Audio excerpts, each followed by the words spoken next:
ಕೋಟೆ ಗ್ರಾಮ ಪಂಚಾಯಿತಿಯ ನಾಗರಿಕ. ನಾನು ಅಟಲ್ಜಿ ಕೇಂದ್ರದಲ್ಲಿ ನನಗೆ ವಂಶವೃಕ್ಷ ಬೇಕಾಗಿತ್ತು. ಅದಕ್ಕೆ ಅರ್ಜಿ ಸಲ್ಲಿಸಿದ್ದೇನೆ ಸಕಾಲದಲ್ಲಿ. ಆ ಸಕಾಲದಲ್ಲಿ ಅರ್ಜಿ ಸಲ್ಲಿಸಿ 14 ದಿವಸದಲ್ಲಿ ನನಗೆ ನಕಲು ಪ್ರತಿ ಕೊಡಬೇಕಿತ್ತು. ಆದರೆ ಸಕಾಲದಲ್ಲಿ ಬೇಗ ವಿಲೇವಾರಿಯಾಗಿ ನನಗೆ 10 ದಿವಸದ ಒಳಗಡೆ ನನಗೆ ನಕಲು ಪ್ರತಿ ಸಿಕ್ಕಿದೆ. ಹಾಗಾಗಿ ಈಗ ಅರ್ಜಿ ಕೊಡುವಾಗ ನನಗೆ ಅದರ ಮೆಸೇಜ್ ಬರ್ತದೆ. ಹಾಗೆಯೇ RI ಆಫೀಸಿಗೆ ಹೋದರೂ ಕೂಡ ಅಲ್ಲಿಗೆ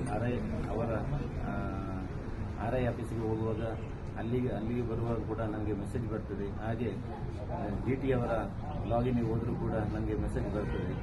ಈಗ ಎಲ್ಲಿ ಕಾಪಿ ಯಾವ ಇಲಾಖೆಗೆ ಹೋದರೂ ಕೂಡ ನನಗೆ ಸಂಬಂಧಪಟ್ಟ ಎಲ್ಲ ಅದರ ಮೆಸೇಜ್ ನನಗೆ ಬರ್ತದೆ, ನನ್ನ ಮೊಬೈಲ್ಗೆ ಬರ್ತದೆ.